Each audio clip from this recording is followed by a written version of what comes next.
Welcome to the Stetzer Church Leaders Podcast. Conversations with today's top ministry leaders to help you lead better every day. And now, podcasting from the Wheaton College Billy Graham Center in Chicagoland, here are your hosts, Ed Stetzer and Daniel Yang. Welcome to the Stetzer Church Leaders Podcast, where we're helping Christian leaders navigate and lead through the cultural issues of our day. My name's Daniel Yang, the director of the Church Multiplication Institute, and we're glad to have back with us Andy Stanley. Andy's a communicator, author, and pastor who founded Atlanta-based North Point Ministries in 1995. Today, North Point consists of 8 churches in the Atlanta area and a network of 180 churches around the world. And he's the author of more than 20 books, and his newest is entitled Not In It to Win It, Why Choosing Sides, Sidelines the Church. But before we hear from Andy, let's go to Ed Stetzer, editor-in-chief of Outreach Magazine and the executive director of the Wheaton College Billy Graham Center. Well, I'm actually recording live from the Cody Library at Wycliffe College at the University of Toronto. I've been working with Wycliffe College with some data research on churches in Canada, so glad to be up here. It's the time we could get Andy Stanley, so we're all sort of remote today having this conversation. But I think it's an important conversation today. It's a conversation about Andy's new book, again, Not In It to Win It, but I want to kind of press in, ask some questions, walk through this book together. I had an advanced reader's copy, had the privilege of endorsing the book, so you know that I'm going to be favorable towards its message. But I want to kind of start with, I think I've read almost everything Andy Stanley's probably written. I cried there when I read Deep and Wide. I improved my communication in other books. This seems, Andy, first, thanks for being on the program. This seems a little bit out of your normal lane. Talk to us about why you wrote this book. It's definitely out of my normal lane. In fact, you can appreciate this. It's also out of my publishing order. Sandra and I have been working on a parenting book that I was supposed to work on this summer. And last spring, to get to your question, I said, you know what, I got to hit hold on parenting because what we just experienced as the church, evangelicals in particular, coming through COVID and then the craziness of the election cycle and the post-election craziness. I was so disturbed, Ed, and I felt like, just to get right to the point, I felt like COVID offered the church the opportunity of our lifetime in terms of coming together and doing something extraordinary in the community.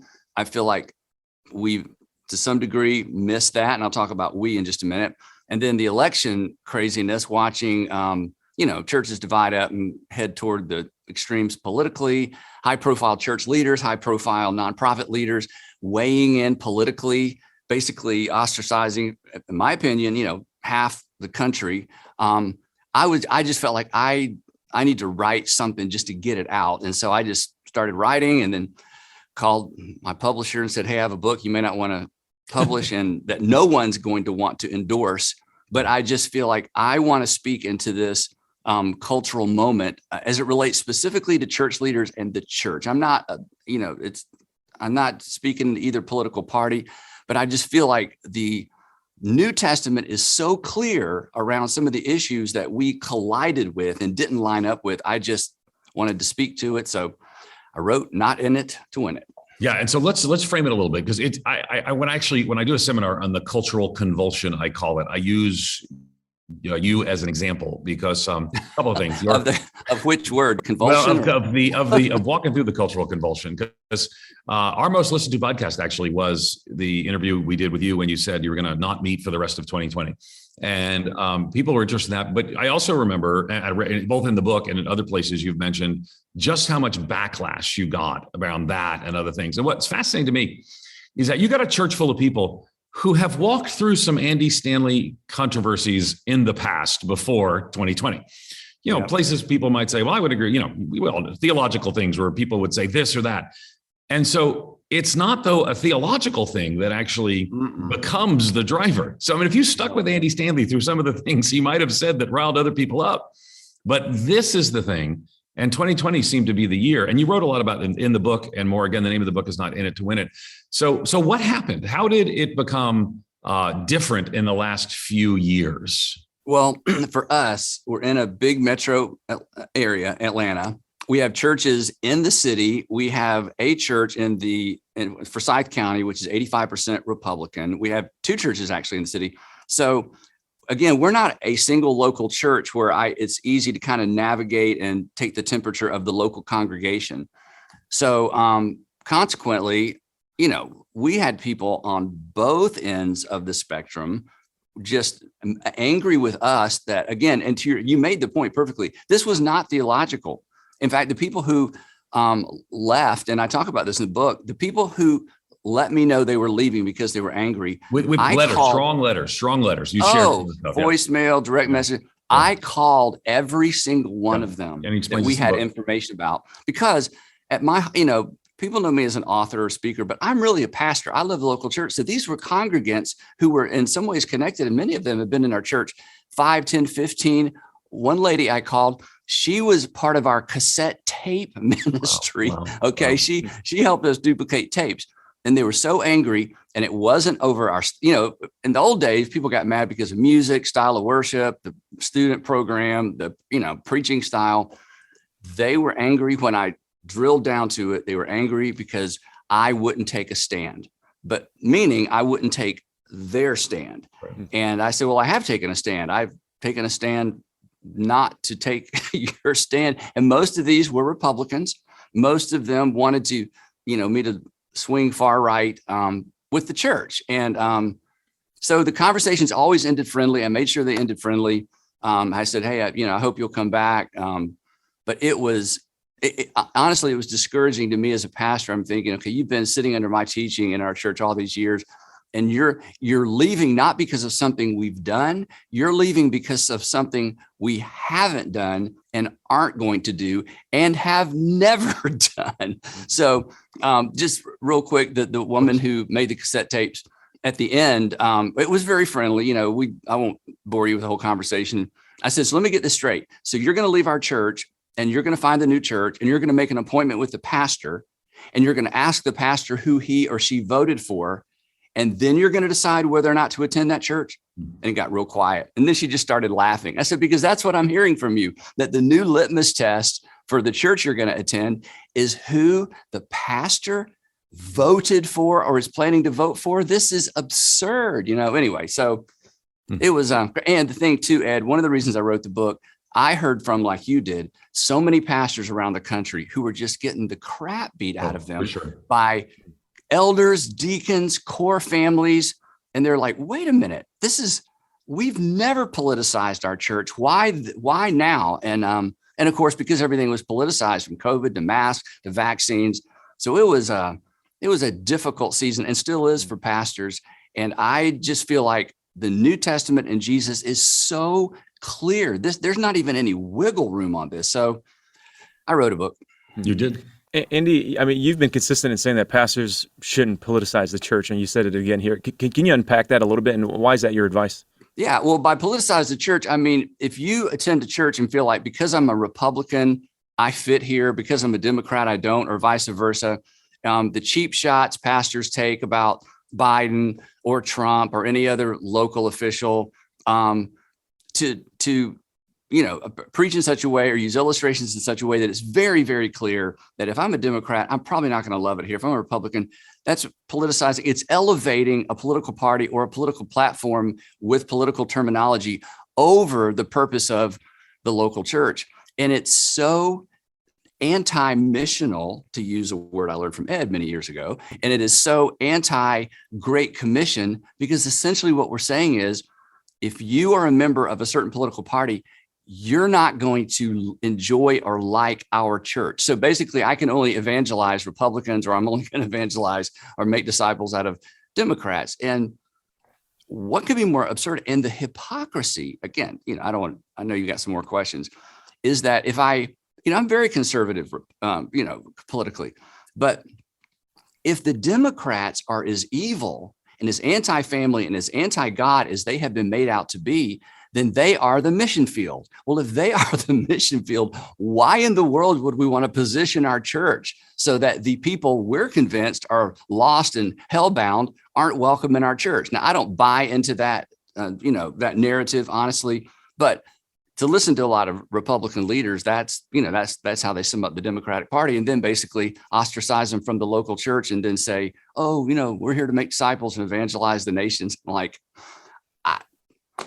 Good luck with that. And Ed, I quote Ed in the book because he said so much about this in the past. So anyway. Well, and the book is not in it to win it, and I want to talk about what that means a bit. The subtitle is key to the argument. It's why choosing sides sidelines the church. Now here's the thing. I think there are things that we want to choose sides on, and I know you do too. I want to choose sides on when I see racial injustice. I want to choose sides. I want to choose sides for the unborn who are often forgotten and marginalized. I want to choose side. I could do 10 things. I won't go through them all. But the point is, it seems that as Christians, we're often called to choose sides. And some of the areas where we choose sides get tied up in political processes. So what's your advice to walk through those issues where we need to take sides, yet there's political ramifications to that? Yes. Well, and to your point, when I talk about taking sides, I'm talking about running to one extreme or the other in terms of, and you do articulate political buckets. Yeah. But here's the most difficult thing. And here's what we're called to do.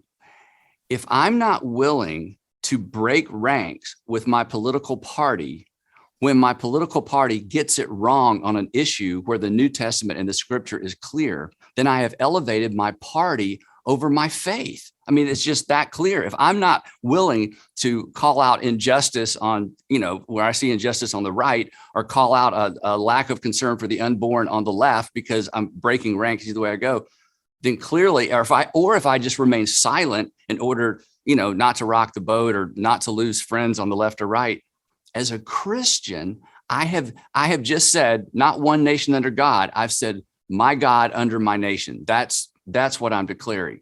And no Christian would ever acknowledge, or no Christian would ever admit that. But because of the nature of what's happened in our culture politically, and because everything is so politicized, so many Christians, I think, unintentionally end up there. And it's our responsibility as church leaders to call that out and, of course, to examine our own hearts, because we are all so susceptible to that. So the most difficult thing you can do is because in this climate, if you break rank over one part of a platform or one issue, you're out, you're canceled. There's no nuance anymore. And as we all know, problems are solved in the middle. Solutions require nuance, and solutions require listening and entering into the experiences of the people who don't see the world the way we do.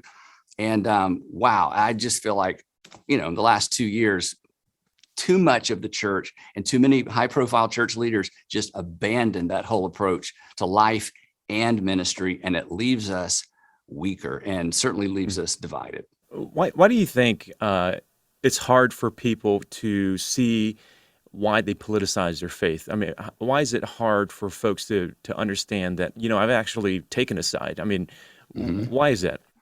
Well, and I talk about this a lot in the book. If I were to do a message on, don't wrap your faith around your politics, you need to adjust your politics according to your faith, everybody listening to me would go, that's exactly right. And that's exactly what I've done. The reason I'm a Republican is because I'm a Christian. There's another group that's like, no, the reason I'm a Democrat is because I'm a Christian. And so it is so difficult to tease this out and figure this out and to be honest with ourselves and to listen to others and to expand the sphere of people to whom we listen and things that we read. So we're also susceptible to it because as Americans, maybe in particular, faith and faith and politics. In fact, I said this Sunday to our church, I said, the essence of self-righteousness is not that we think we're right, but it's so internalizing our rightness that it becomes part of our identity, at which point I'm going to make your wrongness part of your identity. And now we're not talking about issues anymore. We're talking about I'm right, I'm a right person, and you are a wrong person. And the moment we so internalize a view that it becomes part of our identity, we've shut down the conversation. And the amazing thing, and this is why I just had to write a book about it, Jesus models this perfectly. He was righteousness personified and yet did not come across self-righteous. And so consequently, who gathers to hear him speak are the tax gatherers and the sinners, the most unrighteous group in the community. So there's a way to do this correctly. Paul models it, Jesus models it. But for some reason, the last couple of years, it's like we've just forgotten all of that. And when I say we, and I talk about this in the book, I'm really not, shaking my fist or, it's a we problem. We are one body. If I slap you with my hand, you are not mad at my hand. You are mad at all of me. So this is a we problem. And I just felt like, hey, we need to talk about it. Yeah, and I do think you articulated that in the book, kind of how it is us and how we walk through that together. Again, to remind you, the book is Not in It to Win It, Why Choosing Sides, Sidelines, the Church. So I mentioned I'm recording here from the Wycliffe College. It's an evangelical school on the downtown Toronto campus of the University of Toronto. And you come to Canada and they're sort of on the other side of what we might call the culture war. And I would say evangelicals don't see themselves as having the capability of taking over or redirecting the country. And it's a different relationship. But Andy, it seems that some people would say, I had a great conversation with someone who would disagree with you and me on the themes of Not in It to Win It. And what he said is, we're at a cultural moment. We all see the problems around us, but what he said is, me and my people, we think it's like just before the Russian Revolution. And if we don't do something, it's going to be cataclysmic and we got to get the churches engaged and involved.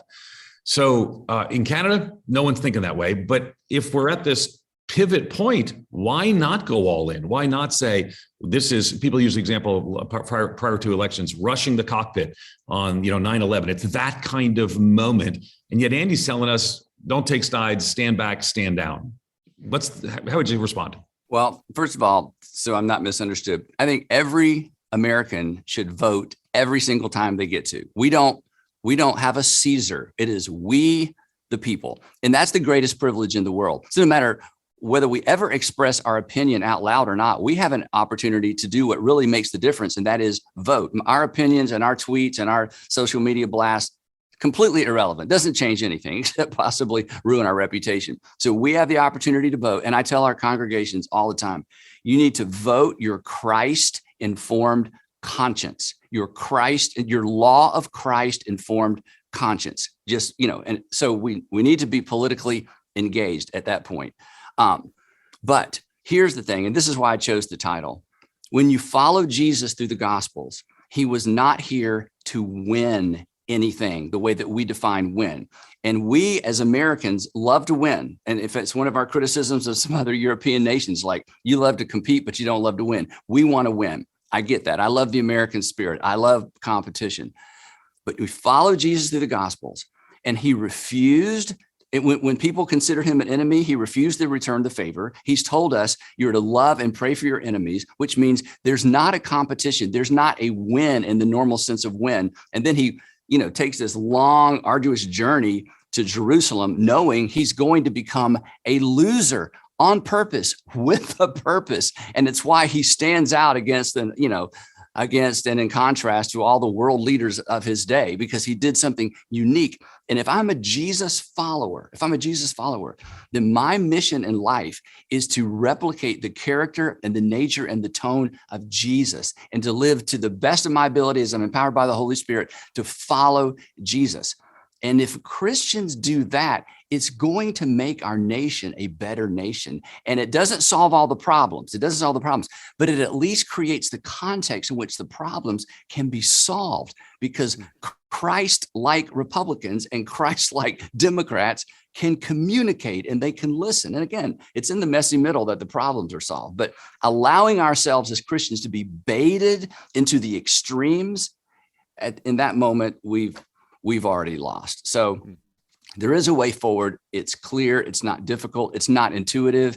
It's not all that American. But at the end of the day, it makes the world a better place. And we know that because once upon a time, crushed between temple and empire, this handful of Galileans did something that ultimately shaped Western civilization. So the path has been paved. We just need to get back on that well-paved path.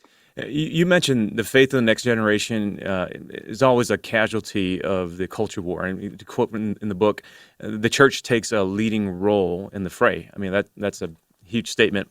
What impact do you see our current culture wars having an impact on the next generation of Christians and the kids in the church right now? Well, this should go without saying, but it doesn't. I have 3 kids all in their 20s, 29, 27, 26. This generation correctly expects our generation, who claim to be Christians, not to hold the correct political views, They actually expect us to act like Jesus. The nerve of them, right? I mean, so their issue and what they perceive and how they measure success or failure in terms of our generation in Christianity is not how we vote. It's not even really necessarily the views we hold. It's, wait a minute, whether I'm going to follow Jesus or not, hey, I'm figuring that out. But I certainly expect you to behave like I would envision Jesus behaving. So the challenge, and Russell Moore has a great quote that I put in the book. He said, it's not a matter of whether or not this generation isn't wrestling with whether or not they believe. They're beginning to wrestle with whether or not I believe and we believe what we say we believe. So what they're looking for is not correct politics. What they're looking for is a Christ-like posture.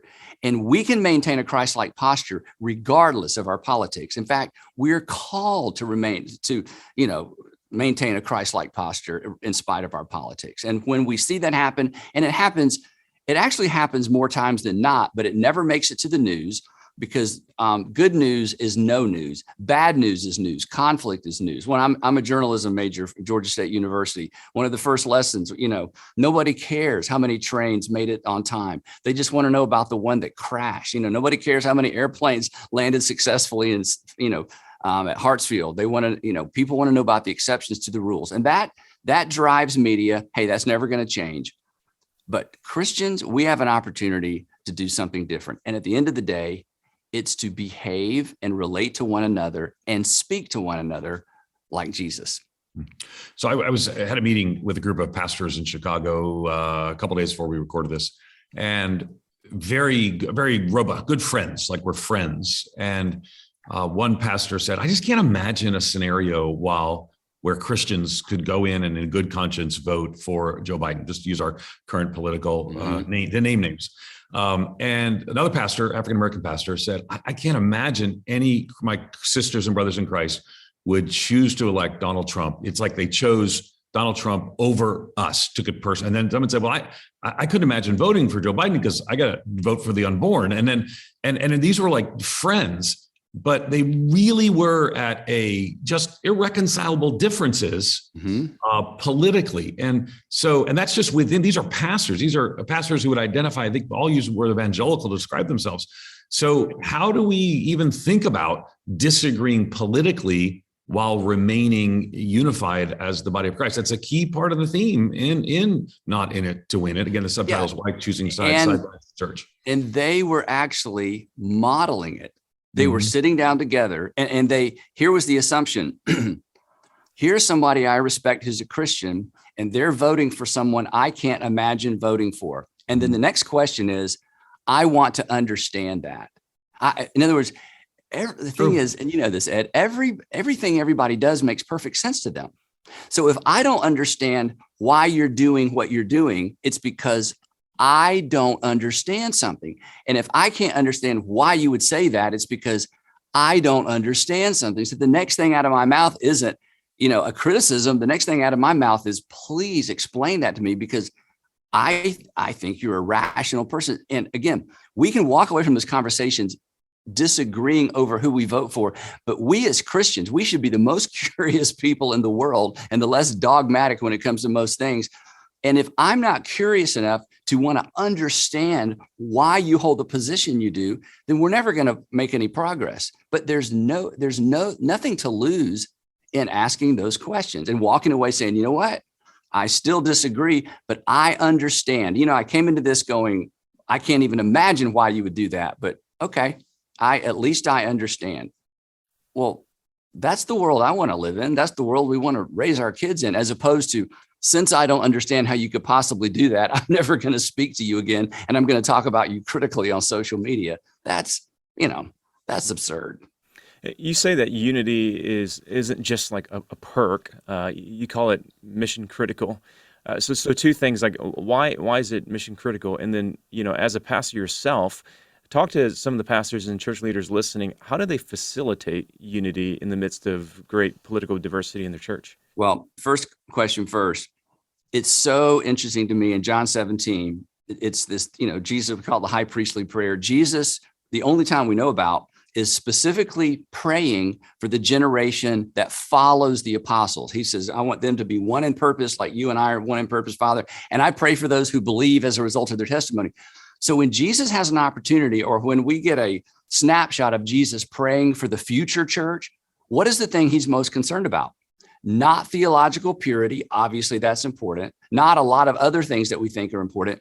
His number one concern was unity, that we would be together in doing for our world and in our world exactly what he had done in and for our world in terms of the messaging. And then he says twice in that prayer, so powerful. He says, there's two henna clauses or two purpose clauses, in order that the world would know that you sent me. The unity of the church is mission critical, because the unity of the church is the signpost. It's the reminder, it's the message to the world that God sent his son. So again, we can disagree politically, but we can still maintain our unity. We can have differing opinions without being divided. And in the book, I close with this, it's such a, the story is so familiar, we kind of rush to the end.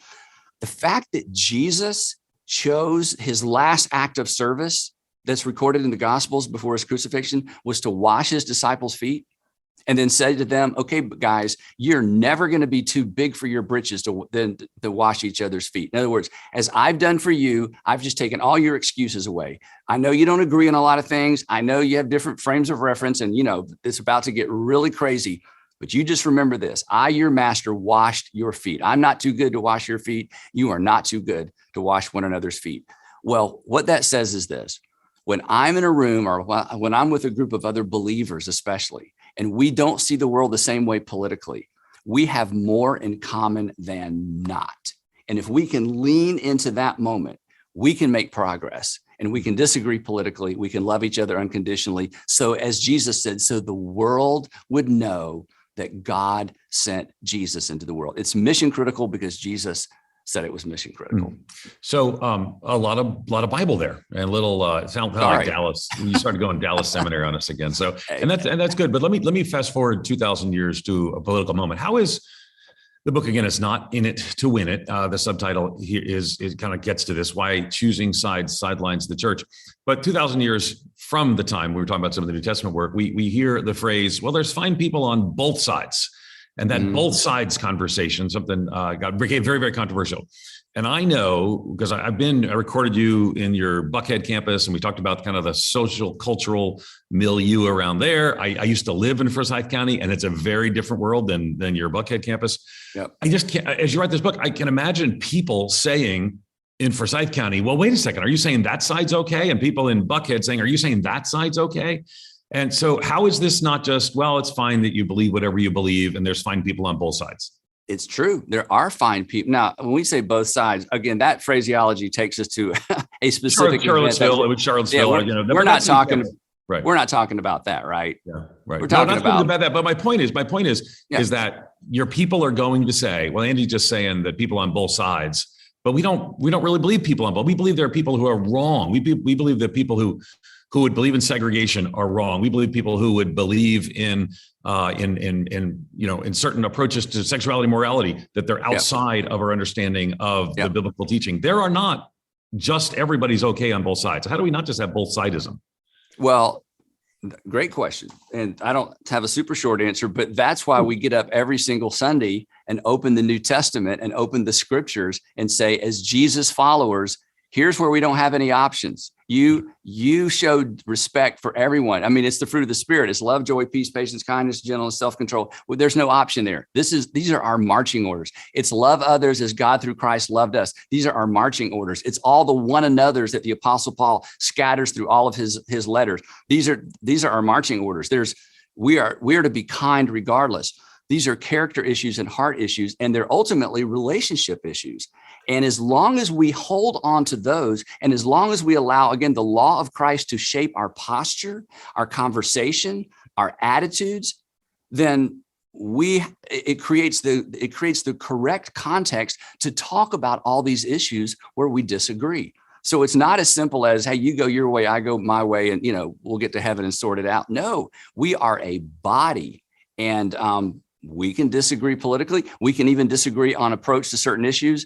and love unconditionally. When at the beginning of every election cycle, I always do either a message or a series in January to say, here it comes, here it comes again. And a few years ago, I started using this line, hey, we may disagree on what's best for people, but we can't disagree that what's best for people is what's best, because God loved this world enough to send his son to die for the people of this world. So we can disagree on what's best. We can't disagree that what's best for people is what's best. So there's plenty of common ground once we come around the teaching of Jesus, teaching of the Apostle Paul.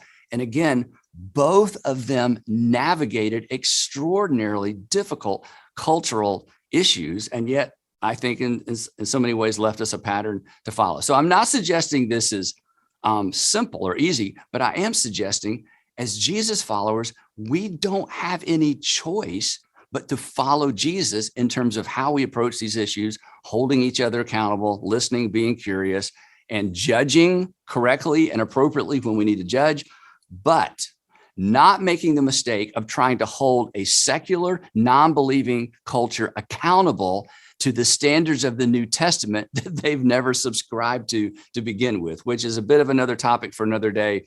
But my goodness, there's been so much of that just, I think, muddies the water. Yeah. Okay. So come with me though to like in the Christian community, there's a disproportionate engagement in like QAnon conspiracy theories, right? So things that the Comet Pizza in DC was a secret, trafficking location, or 100 other things. We see the QAnon language. You're at campus in North Georgia. You see it particular prevalence there. So that, am I going to sit down with somebody, or I could go to the far left and say some extreme views of gender identity or whatever it may be. Do I just sit down and say, well, we're followers of Jesus, you hold some of these things, and we're just going to have to find a way to agree and be united? Or do I say, no, this is just factually wrong. These are untrue realities. How do we deal with that? Well, conspiracy theories, as you know, you're wasting your time. Anybody that holds a conspiracy theory, it's virtually impossible to change their mind. So I don't even know. That's a little bit of another conversation for another day. But to the point, I think of what you're asking, within something they're going to work towards unity, or how would we address that when somebody?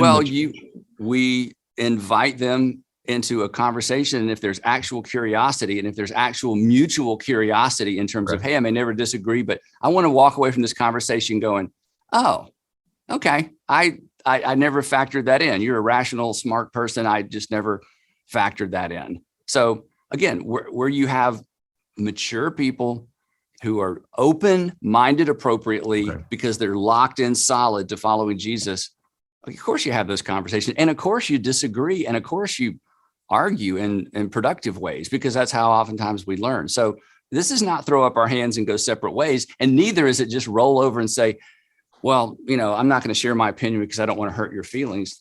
No, that's not how we learn or grow. But at the end of those conversations, I can still love you. And at the end of those conversations, I can walk away and still say good things about you. And at the end of those conversations, you're still my brother or you're still my sister, and we disagree, but we have more in common than not, because there's something that supersedes our politics. And we hold our values in so many ways with open hands, because every single person listening and every single person watching, if they were to trace their views on a number of issues from the time they were 15 to 25 to 35 to 45 or 55, we've changed, and we changed the way we see things, and mature people understand that. And so again, you hang on to some things like this, but you hang on to most things like this. And when that happens, we all learn and grow, and hopefully the world becomes a better place. Yeah, most of our listeners are pastors or they lead in churches. I didn't get to the second part of your question. I apologize. Yeah. No, well, let's come back to that. Maybe it's a good place to land the plane. We're getting ready to, in about a year from now, we're going to launch into probably another heated presidential campaign. What encouragement can you give to pastors and church leaders how to lead their congregations towards unity, especially in the next few years? Well, I started this many years ago. You don't wait till you get close. You start in January, and you just say, hey, we're entering an election cycle. We know how it's going to be.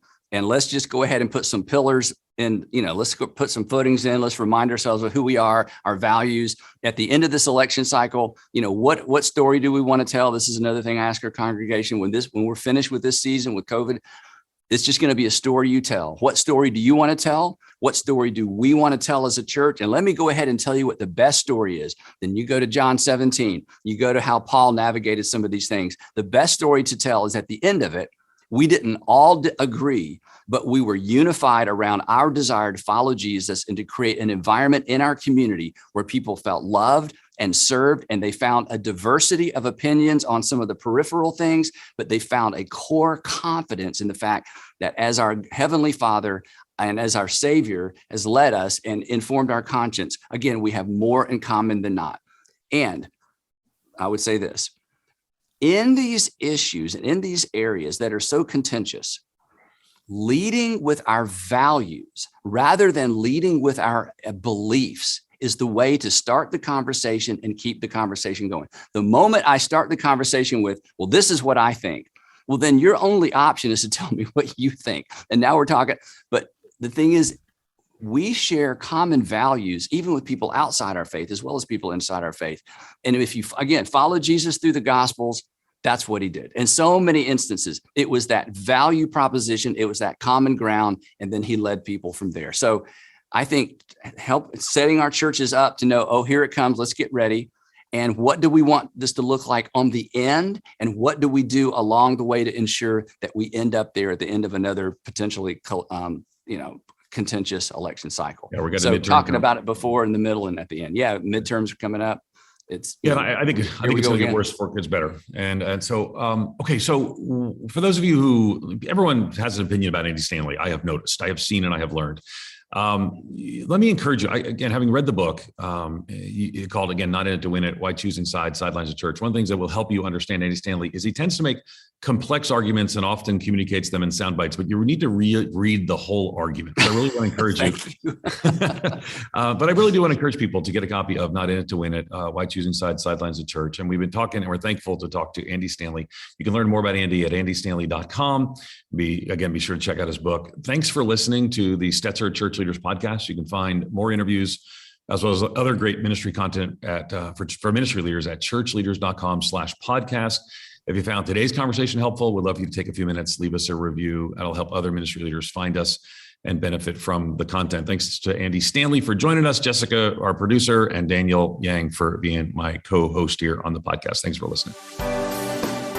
You've been listening to the Stetzer Church Leaders podcast. For more great interviews, as well as articles, videos, and free resources, visit our website at ChurchLeaders.com. Thanks for listening.